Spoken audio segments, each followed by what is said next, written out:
अस्सलाम वालेकुम, आप देख रहे हैं खरा सच। मेरा नाम मुबशर लुकमान है।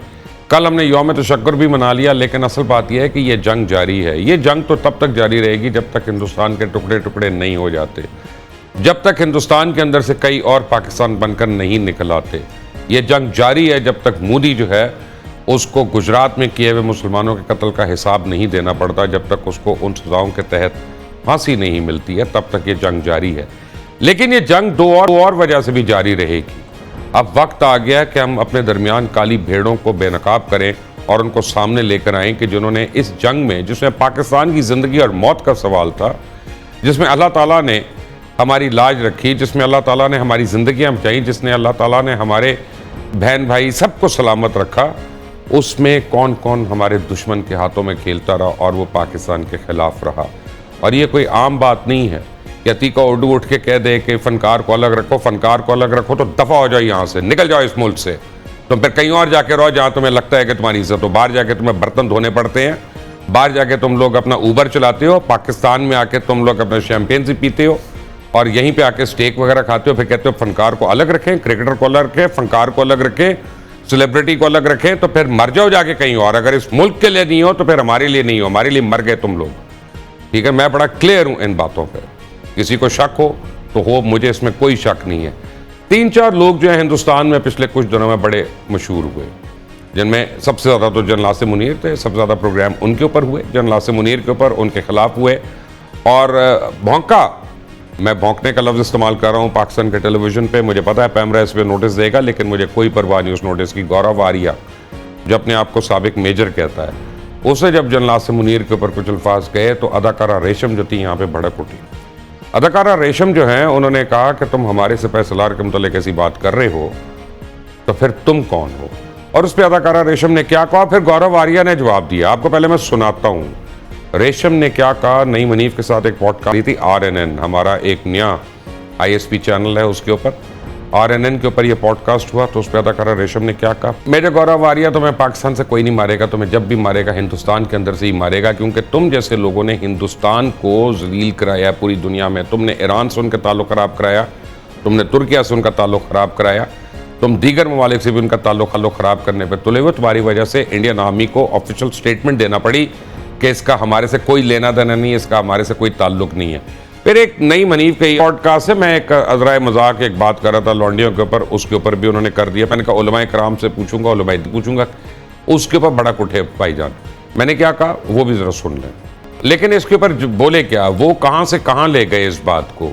हर प्रोग्राम, चाहे मैं पॉडकास्ट करूँ, चाहे मैं 365 के ऊपर शो करूँ, मैंने 365 के ऊपर former American adviser Shahid Khan का एक इंटरव्यू कर रहा था। उसमें मैंने कहा कि तुम लोगों ने क्यों इस जंग को बंद कराया इंडिया की मिन्नतें करने पे। तो उस पर उन्होंने क्या कहा, उस पर पूरे हिंदुस्तान में वावेला हो गया। पहले सुने 365 का ये शो, करा सच, वॉच। जब पाकिस्तान में मिसाइल्स आए हैं, सिटीजन्स में शहीद हुए हैं, बच्चे मारे गए हैं, औरतें मारी गई हैं, तब तो डी वैंस को और डोनाल्ड ट्रंप को ख्याल नहीं आया था। मुबशर साहब, आप ये बताएं, ये सारा कुछ करने के बाद आप क्या आउटकम चाहते थे इस वॉर का, और क्या अचीव करना मैं चाहता था once and for all Narendra Modi जो है आइंदा कभी पाकिस्तान की तरफ उंगली ना उठा सके, वो उंगलियां तोड़ दें। हो गया, व्हाट एल्स हो गया ऑफ कोर्स। लेकिन हिंदुस्तान का मीडिया इसको किस तरह से ले रहा है, वो शाहिद खान के ऊपर ले गया।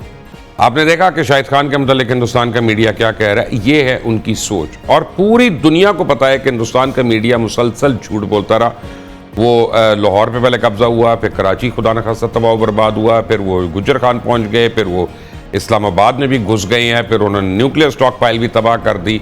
अगर कुछ तबाह हुआ उन 4 दिनों में तो हिंदुस्तान का वकार तबाह हुआ, हिंदुस्तान की सालमियत तबाह हुई, और हिंदुस्तान की क्रेडिबिलिटी तबाह हुई, और हिंदुस्तान का जो इन्वेस्टर कॉन्फिडेंस था वो तबाह हुआ।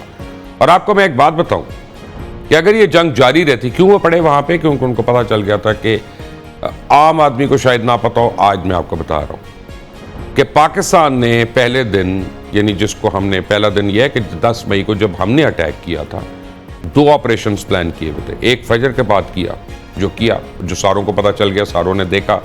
वो DGISP ने कहा था जब हम करेंगे ना तो पूरी दुनिया देखेगी, किसी को बताने की जरूरत नहीं होगी। दूसरा नमाज मगरिब के बाद प्लान किया हुआ था, जो इससे 1.5 गुना बड़ा था। और उनको पता चल गया, अमेरिका ने उनका तुम्हें पटाखे बोल जाएंगे तुम्हारे, अब ये जो करने वाली हैं और जिस तरह ये टारगेट करने वाली हैं, तो उसके बाद उनका सीज फायर करा दो माई बाप। फिर बाद में को तिरंगा मूवमेंट हो रही है, तो ये मूवमेंट हो रही है, घटिया किस्म की आके स्पीच कर रहे हैं नरेंद्र मोदी वहां पे। लेकिन आज दिन है, आज दिन नहीं है, हमारे तो बहुत दिन है, हमने अपने हीरोज को सेलिब्रेट करना है। लोग शुहदा को भी सेलिब्रेट कर रहे हैं, मैं गाजियों को सेलिब्रेट करना चाहता हूँ। शुहदा तो अल्लाह ताला ने उनको सेलिब्रेट किया, लेकिन गाजी भी कम नहीं है, क्योंकि गाजी बड़ा इंपॉर्टेंट है। लेकिन हर वो शख्स, हर वो मर्द और औरत जिसने अपनी अपनी हैसियत के मुताबिक इस जंग में हिस्सा डाला, मेरे लिए वो गाजी है, मेरे लिए वो जंग जीता है। आज मेरे साथ ऐसे ही 2 गाजी, बल्कि 3 गाजी जो हैं वो शामिल हैं। अदाकारा रेशम किसी तार मोहताज नहीं है, सुपरस्टार हैं पाकिस्तान की, और बहुत ज़्यादा नेशनल और इंटरनेशनल अवार्ड इन्होंने जीते हुए हैं। और इन्होंने खुलकर जिस तरह से पाकिस्तान और पाकिस्तानी फोर्सेस की साइड ली, वो अपनी मिसाल आप है। नई मनीफ जिन्होंने अपनी पूरी, मेरा ख्याल है, सहाफ़ती करियर में इतना काम नहीं किया जितना इन्होंने पिछले 22 तारीख से लेके आज तक इन्होंने किया, कि दिन और रात इन्होंने जो है वो एक कर दिया कि किसी तरह हिंदुस्तानी मीडिया के झूठ को एक्सपोज करें और उसको जो है किस तरह से उसको आड़े हाथों लें। और सबसे इम्पोर्टेंट इस वक्त हमारे साथ जो मौजूद है, लंदन से सफीना खान मेरे साथ हैं। गो सफीना खान जो हैं इस वक्त हमारे किसी मेन स्ट्रीम चैनल पे नहीं है, लेकिन सफीना खान लंदन में बैठ के ना सिर्फ इन्होंने इंडियंस के मुजाहरों का जाके मजाक उड़ाया, उनको एक्सपोज किया, जो पाकिस्तान हाई कमीशन के बाहर थे उन लोगों को एक्सपोज किया कि जो वहाँ पे तोड़ फोड़ करने में मसरूफ़ थे, बल्कि अबव ऑल सफीना खान में इतनी हिम्मत है, इतना हौसला है कि इन्होंने उन सो कॉल्ड पाकिस्तानी एंकर्स और पाकिस्तानी दानिश्वर जो रॉक से पैसे ले रहे हैं, 5-5 हज़ार पाउंड ले रहे हैं, उनको एक्सपोज करना शुरू कर दिया। आप तीनों हज़रात का बहुत बहुत शुक्रिया, आप लोग मेरे साथ आए हैं यहाँ पे आज जिस खरा सच में है। रेशम, कई साल के बाद हमारी मुलाकात हो रही है आज, ठीक है ना, लेकिन मुझे फ़ख्र है कि मेरा और आपका जो ताल्लुक है वो है, और उसमें सबसे बड़ी जो हमारी कॉमन फैक्टर है वो पाकिस्तान है जी। और आपको मैंने सलाम करना है, जिस तरह आपने गौरव वारिया को जवाब दिया, अल्लाह ताला आपको ज़ियत दे, ज़िंदगी दे और इज़्ज़त दे। और अगर सबसे पहले मैं सलाम आपको पेश करूं तो थैंक यू, आप तो बहन है मेरी, आप तो करेंगे। आप हमेशा बात करते हैं पाकिस्तान की, पाकिस्तान के साथ जो जुड़े हुए लोग हैं, आप उनके हक की बात करते हैं, आप सच बोलते हैं, जो कि मुझे आपके अंदर ये बात बेहद अच्छी लगती है। बड़े कम लोग होते हैं जिनके अंदर ये जुर्रत होती है, जज्बा होता है, जब अपने मुल्क के लिए बोलते हैं तो फिर वो कुछ नहीं देखते। तो आपके अंदर ये जज्बा आज से नहीं है, बहुत सालों से मैं देख रही हूँ आपका शो जो है, तो बड़ा उनकी आंख में जाके, पंजाबी च कहते ना, तुसी रिड़क दे हो। तो वो जब आपने बोला उनके लिए, तो मैंने कहा सलाम है, अल्लाह का करम है, हमारा रिस्क जो अल्लाह ने देना है ना जी। मुझे वो, मैं उन एक्टर्स में से या उन सिंगर्स में से या उन परफॉर्मर्स में से नहीं जो सोचू या इंडिया की मार्केट बंद होगी मेरे आज़ाद की होएगा। मुझे रिस्क उसने देना है, इज्जत उसने देनी है, मुझे जिल्लत उसने देनी है। मैं हिंदुस्तानी से क्यों डरूंगा यहाँ पे जाके। लेकिन दुख इस बात का है मुबश्शिर भाई कि ये दरवाजे हिंदुस्तान की इंडस्ट्री के हमारे फनकारों के लिए बंद भी हो गए, तब भी वो ये सोच रहे हैं कि जो ज़्यादा बोलने वाले हैं फनकार पाकिस्तान के हक में, तो वो कम बोलने वालों पे थानेदार ना बने, और वो जो नहीं बोल रहे वो हमारी हुब्बुल वतनी को बोलने से ना परखे ना। मैंने कहा ना चले जाए पाकिस्तान से, दफा हो जाए यहाँ से।